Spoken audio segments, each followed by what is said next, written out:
지구가 뜨거워지고 있습니다. 한국의 날씨는 사계절이 뚜렷한 날씨였다는 것이죠. 그런데 요즘 한국의 날씨를 보면 봄, 가을이 없어진 듯한 날씨입니다. 지난주에 사우디가 52도를 육박했습니다. 그래서 지금 이슬람 성지순례 기간, 하지 기간인데 사람이 몇 명이 죽었냐? 1000명이 죽었어요. 1000명 이상이 사망한 것으로 추정되고 있습니다.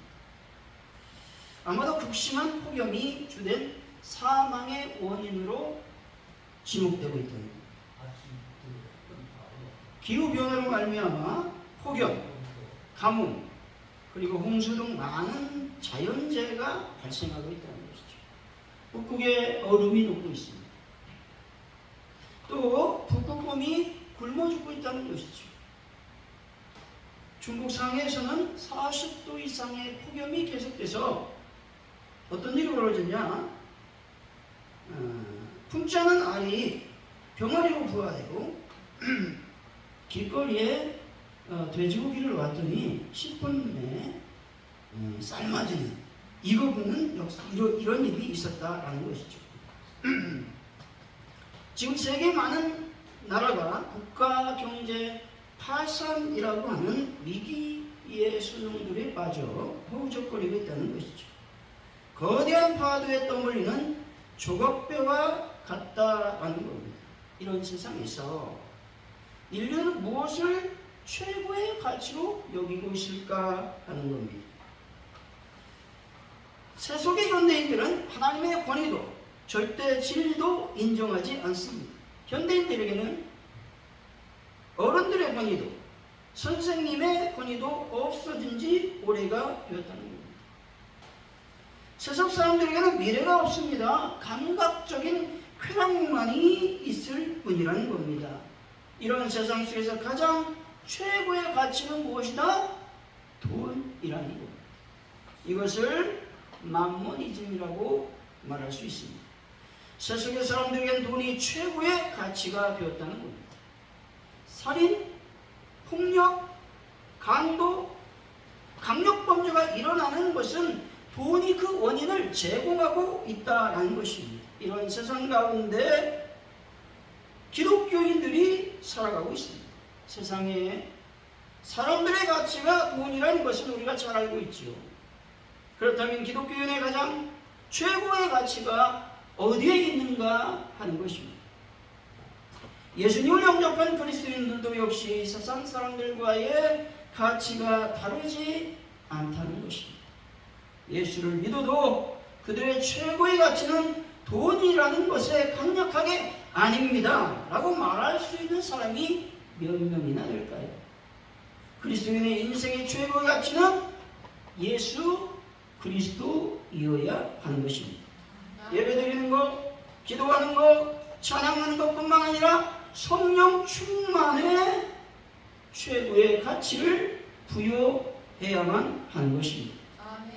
요한복음 3장 6절 7절 말씀이죠. 육으로 난 것은 육이요 성령으로 난 것은 영이니 내가 내게 거듭나야 하겠다 하는 말을 기이 여기지 말라 말씀합니다. 거듭난 사람은요, 자신은 하나님 앞에 죄인으로 살아왔음을 자신의 양심으로 인정하고 고백하는 믿음의 행위를 할 수 있어야 된다는 것입니다. 자신의 양심이 깨끗한 물에 잠기고 주신 받았다 라고 하는 그 믿음이 있어야 된다는 것이죠.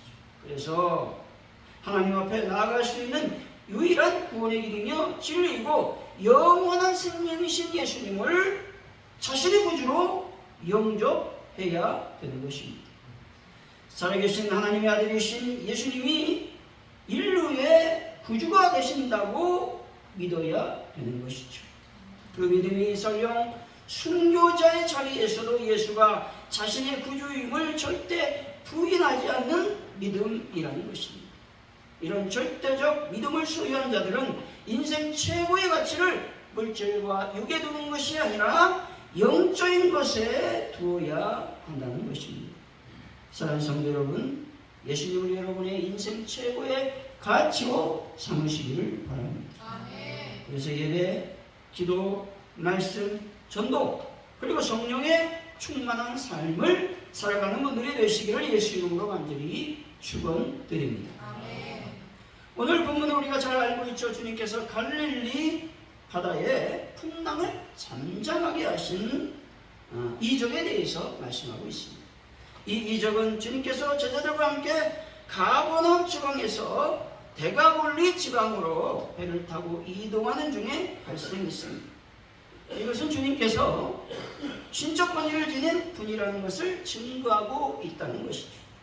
오늘 말씀을 통해 인생 최고의 가치라고 하는 제목으로 우리 인생 최고의 가치는 과연 무엇인지 하나님의 은혜를 나누도록 하겠습니다. 첫째로 우리 인생 최고의 가치는 하나님의 권위를 인정하는 것이다 말할 수 있습니다. 37절이죠. 읽어봅니다. 시작. 큰 광풍이 일어나며 물결이 배에 부딪혀 들어와 배에 가득하게 되었더라. 아멘. 큰 풍랑이 일어났습니다. 큰 풍랑은 거대한 해오리 바람을 의미한다는 것이죠. 영어 성경에 NIV는 이것을 미쳐 날뛰는 돌풍으로 번역했고, NASB라고 하는 성경은 맹렬한 강풍으로 번역했다는 겁니다. 여기서 맹렬한 강풍이란 말은 시속 33m가 넘는 엄청난 바람을 말합니다. 당시 어떤 배도 견딜 수 없는 강력한 바람이었다라는 것이죠. 제자들과 예수님은 지금 일촉즉발의 침몰 위기에 처하게 되었다는 것이죠. 이것은 어느 날 생각지 않을 때에 재난을 당하는 우리 인생의 모습을 그대로 보여주고 있는 것입니다. 이때 사람들은 이렇게 말할지도 모릅니다. 내가 무슨 죄를 졌는데 이런 고난이 닥치는 것입니다. 아니, 죄인이 담배도 아니고 예수님이 담배인데 왜 이런 일이 일어나야 됩니까? 라며 불평하고 원망할지도 모릅니다. 그리고 자신의 신세를 한탄하며 넋을 잃고 주저앉아 있을지도 모른다는 겁니다. 제자들은요, 바다에 잔뼈가 굵은 베테랑 어부들이었다는 것이죠. 전문 어부들이었습니다. 그들은 폭풍우를 지나기 위해서 자신의 힘을 다해서 노를 저었을 것입니다. 근데 거대한 풍랑이 한번 몰아치니 어느 누구도 속수무책이었다는 겁니다. 이것은 무엇을 말하느냐? 인간의 나약함과 연약함을 단적으로 보여주고 있는 것입니다. 이런 인간의 나약함과 연약함은 하나님께서 위대하시고 전능하심에 대해서 알게 하는 매개체가 되는 것입니다.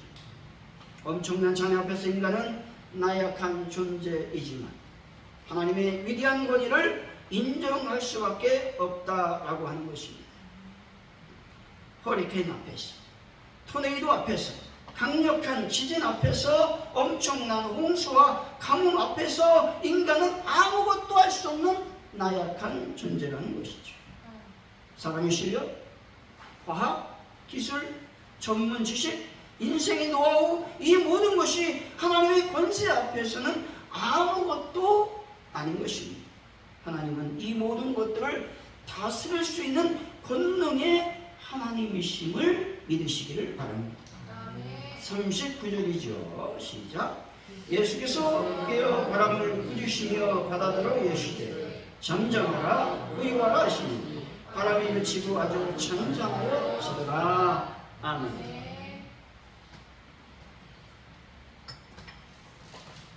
잠잠하라, 고요하라 말씀하고 있는데, 여기서 잠잠하다라는 말은 조용하고 말하지 말라 이런 의미가 있습니다. 고요하라 말은 풍랑이는 바다를 향해서 그냥 그 상태로 조용히 있으라 라고 하는 말씀이죠. 이것은 자연상을 인격적 재산으로 삼고 꾸짖고 타이르는 것인데, 이것은 자연에 대한 절대적 지배력을 보여주고 있는 것이죠.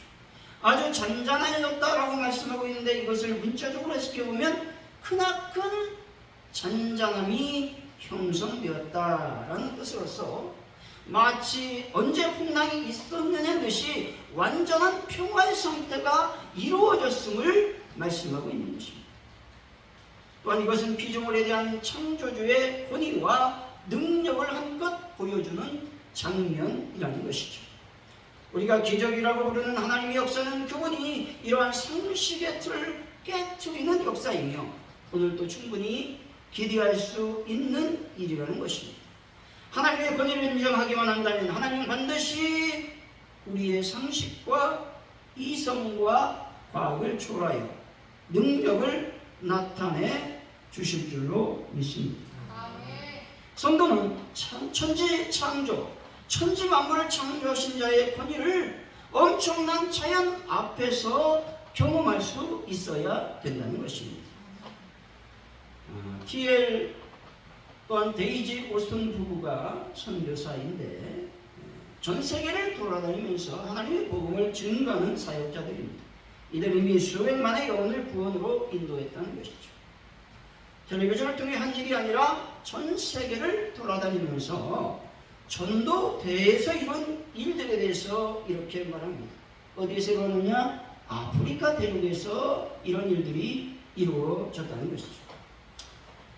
그분들의 집회가 보통 몇 명이 참석하냐? 5만에서 25만 명 사이의 사람들이 참석한다는 겁니다. 그런데 집회 올 때는 앞에 완전히 보이지 않았던 사람들이 눈이 떠서 시력이 회복되어 돌아갔다는 것이죠. 수많은 사람들의 청각 장애인들이 듣게 되었다는 것이죠. 많은 불치병 환자들이 고침을 받았다는 것이죠. 들것에 실려 전도대에 온 수많은 지체 장애인들이 들것을 들고 걸어서 나갔다는 것입니다. 그 중에 위대한 일이 발생하는데 태어날 때부터 눈이 하나밖에 없는 아이가 있었다는 것이죠. 기도를 받으러 갔을 때 이 포대기로 아기 얼굴을 가렸습니다. 왜냐하면 흉측했기 때문에 그렇죠. 하나밖에 없는 아기 한쪽에 눈은 움푹 파여 있는 눈이 하나밖에 없었다면 눈이 한쪽밖에 없는 것이죠. 그런데 기도를 받고 난 후 눈이 생기는 역사가 일어났다라는 것입니다. 특별히 아프리카에서 권능을 보이는 남녀 사역자들의 사연을 우리는 수없이 수많이 들었을 것입니다. 그런데 여기서 중요한 것이 있는데 바로 그 사역자들이 미국이나 다른 서구 유럽에서 온다는 거예요. 사람이 똑같아요. 메시지 다르지 않습니다. 필요 부음 여러분 똑같습니다. 사역의 방법, 설교의 내용 다르지 않다는 것입니다. 근데 어쩌요 서구 집회에서는 그냥 허리 아픈 거, 비염 치유, 관절염, 두통 이런 사람들만 치유되는 것입니다. 여러분 왜 그럴까요? 거기서는 존중에 있다는 것이죠. 하나님의 권위에 존중하지 않기 때문에 하나님의 역사가 제한적으로 일어날 수밖에 없다라고 하는 것입니다. 시편 93편 1절이죠. 여호와께서 다스리시니 스스로 권위를 입으셨도다. 여호와께서 능력의 옷을 입으시며 띠를 띠셨으므로 세계도 견고히 서서 흔들리지 아니하는도다. 아멘. 하나님은 스스로 권위를 입으셨다고 말씀하죠. 하나님께서 질병을 치료하시고 악한 귀신을 쫓아냈다고 말씀하고 있는 것입니다. 하나님의 능력으로 옷을 입고 띠를 띠셨다고 말씀하고 있는 것입니다. 하나님은 언제나 우리가 알고 있는 상식이라는 틀 안에서만 일하시는 것이 아니라는 것입니다. 그러니까 여러분의 상식, 여러분의 어떤 이성, 여러분의 합리성 어떻게 해야 됩니까? 하나님께 맡겨야 된다는 거죠. 그걸 초월해야 하나님의 역사가 일어날 수밖에 없다는 것이죠. 사랑하는 성도 여러분, 인생의 최고의 가치가 하나님의 권위에 있음을 인정하고 하나님의 이적과 기적을 경험하는 분들이 다 되시기를 예수님을 간절히 축원드립니다. 둘째로 예수님을 찾아야 된다는 겁니다. 다시 말해서 기도해야 된다는 것이죠. 38절이죠. 한번 읽어봅니다. 시작. 예수께서는 공문에서 베개를 메고 주무시더니 제자들이 깨어 이르되 선생님이여 우리가 죽게 된 것을 돌보지 아니하시나이까 하니. 아멘.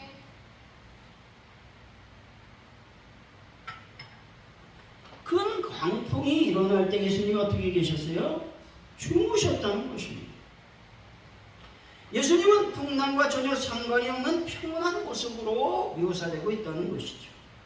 무엇보다 예수님께서 잠드신 장면은 침몰 직전의 배 안의 혼란성과 대비해서 절대적 안전성을 보여주고 있는 것입니다. 예수님께서는 낮 동안 무슨 일을 하셨습니까? 무리들을 가르치셨다는 거죠. 육체적으로 피곤하셨습니다. 때문에 깊이 잠드셨을 겁니다. 예수님도 먹지 않으면 배고픈 연약한 존재이셨고, 친구가 죽으면 눈물을 흘리는 나약한 육체를 가진 인간이셨다는 것이죠. 여기서 제자들은 예수님을 단순한 인간으로, 한 선생으로 생각을 했다는 것이죠. 그래서 광풍을 만난 제자들은 예수님을 향해서 우리가 죽게 되었는데 왜 돌보지 않습니까? 라며 예수님의 무관심을 불평하고 있다는 것이죠. 이런 제자의 모습 속에서 여러분은 나의 모습을 발견해야 되는 것입니다. 우리는 때때로 하나님의 지체하심에 가슴이 타들어감으로써 하나님을 향해 원망하며 불평할 때가 많다는 것이죠. 제자들의 모습을 통해 우리가 알 수 있는 것은 예수님의 능력을 믿느냐, 믿지 않느냐의 문제가 있다는 것입니다. 근데 문제는 뭐냐? 제자들은 예수님은 어떤 분이시고 예수님의 어떤 능력을 갖고 계시고 그 예수님에 대한 믿음이 없었다라고 하는 것이죠. 이 앞부분에서, 이 본문 앞부분에서 어떤 내용이 나오냐면 씨 뿌리는 비유가 나와요. 강아지의 비유가 나오죠. 특별히 겨자씨 비유를 통해서 믿음에 대해서 말씀하고 있습니다. 그렇다면 이렇게 풍성한 하나님의 말씀이 들었음에도 불구하고 제자들은 예수님을 믿지 못했다는 거죠. 그냥 한 인간으로 불평의 대상으로 삼고 있었다는 것이죠. 제자들은 예수님을 하나님의 아들로 인식하지 못했다는 것이죠. 그런데 어찌됐건 제자들은 신성을 알지 못했고 믿지 못했습니다. 그런데 중요한 것은 그런 속에서도 예수님을 찾았다라고 하는 것은 괄목할 만한 상황이었다라고 하는 것이죠. 제자들이 공경에 처했을 때 취할 수 있는 방법 중 하나는 뭐였습니까? 예수님을 찾았다는 것이죠. 예수님을 찾는 것을 어떻게 보면 기도라고 말할 수 있습니다. 기도는 우리가 안고 실험하는 문제 속으로 하나님의 능력이 임하게 하는 통로인 것입니다. 그래서 어떤 문제가 있을지라도 기도함으로써 그 문제가 해결될 수 있는 것입니다. 위대한 과학자보다 신실한 크리스찬이고 싶었던 정근모 박사님을 알고 계십니다. 유명한 분이더라고요. 이분은 어디에서 유명하냐? 원자력 분야에서 세계 속학들 중에서도 천재라고 하는 별명을 얻을 정도로 유명한 분이었습니다. 아직도 생존해 계시죠. 이분은 경기 중고등학교를 수석으로 입학했습니다. 그런데 고교 입학 4개월 만에 월반이 걸렸어요. 어디로 들어갔어요? 서울대에 차석으로 들어가게 됩니다. 24살의 나이에 플로리다 대학 교수가 되었고, 그리고 뉴욕 공대 교수, 한국과학원 다리실 말해서 카이스트 부원장, 과기처 장관을 2번이나 역임했다는 것이죠. 그는 평범한 장로교 신자였습니다. 근데 문제가 발생하죠. 미국에서 교수로 일하던 1980년에 한 40대쯤 되었을 때 그 아들이 신부전증이 걸리게 됩니다. 결국 그 아이는 오래 살지 못한 36살 하나님의 품으로 가기까지 큰 고통 속에서 6번이나 수술했다는 것이죠. 얼마나 아비의 마음이 아팠겠습니까? 그때 그 장로님은 하나님께 받을 수밖에 없었다는 것이죠. 하나님, 제 아들을 고쳐주시기를 원합니다. 끊임없이 기도했어요. 태어나서 처음으로 처절하게 매달렸다는 것이죠. 부흥회에 참석했습니다. 사경에 참석, 철야예배에 참석합니다. 눈물로 기도하는 거예요. 내 눈물로 찬양하는 가운데 하나님의 세미한 음성을 듣게 됩니다. 내가 너를 얼마나 사랑하는지 아느냐 말씀합니다. 아픈 내 아들이 작은 십자가를 지고 가는 것을 감사해 본 일이 있느냐? 장로님이 반문. 아니 하나님 어떻게 감사할 수 있습니까? 그리스도님 이렇게 말씀하시죠. 내 아들이 아니었다면 너는 나에게 이렇게 기도할 수 있겠느냐 하는 말씀을 듣습니다. 그때 고개를 떨굴 수밖에 없는 거예요. 참회의 눈물을 흘릴 수밖에 없는 거예요. 무한한 평강이 느껴지며 성령의 충만을 받았다고 고백하고 있는 것입니다. 시편 107편 19절에서 20절이죠. 이에 그들이 그들의 고통 때문에 여호와께 부르짖으매 그가 그들의 고통에서 그들을 구원하시되 그가 그의 말씀을 보내어 그들을 고치시고 위험한 지경에서 건지시는도다. 아멘.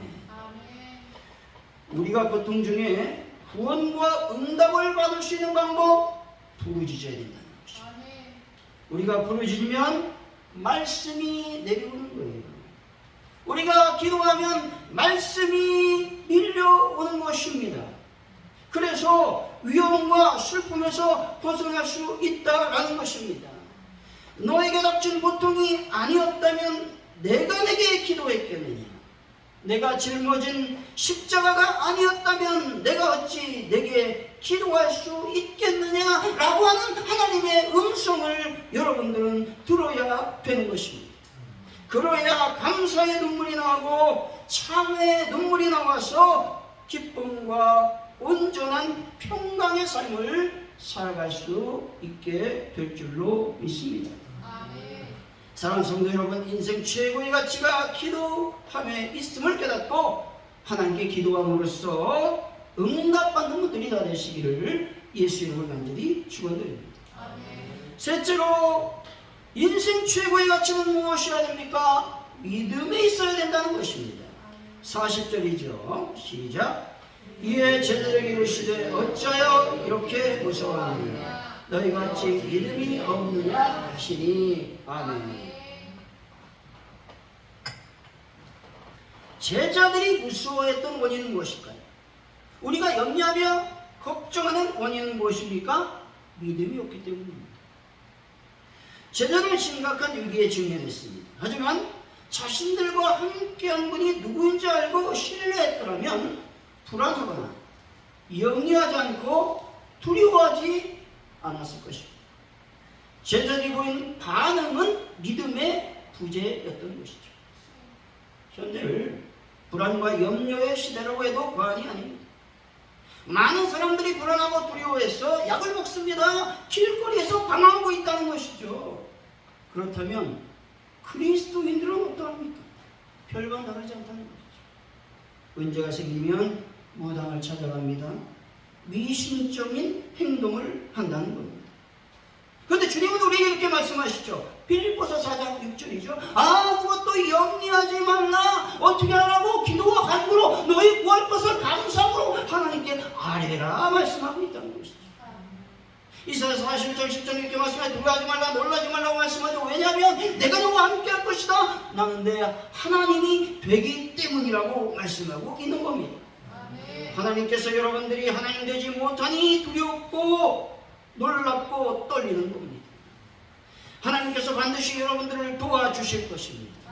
하나님의 오른손이 여러분들을 붙들어 주실 것입니다. 이것을 믿으시기를 바랍니다. 이런 믿음이 있을 때 담대해지는 겁니다. 이런 믿음이 있을 때 두려움이 없이 하나님의 복음을 증거할 수 있는 것입니다. 하나님을 믿는 믿음이 있을 때 어떤 역사가 일어나겠습니까? 41절이죠. 시작.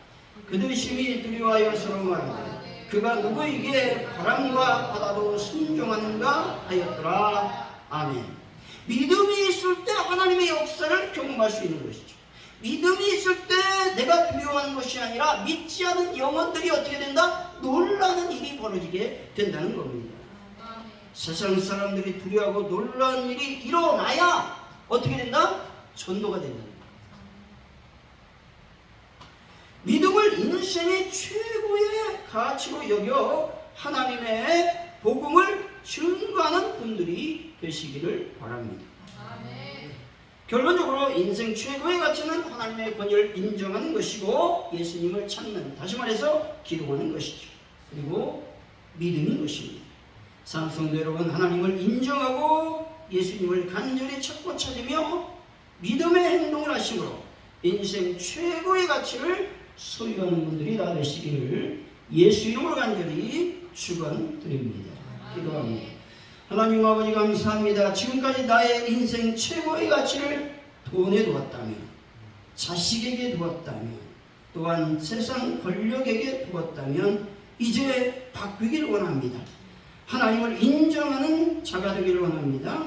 예수님께 기도하는 자가 되기를 원합니다. 믿음의 삶을 살아가길 원합니다.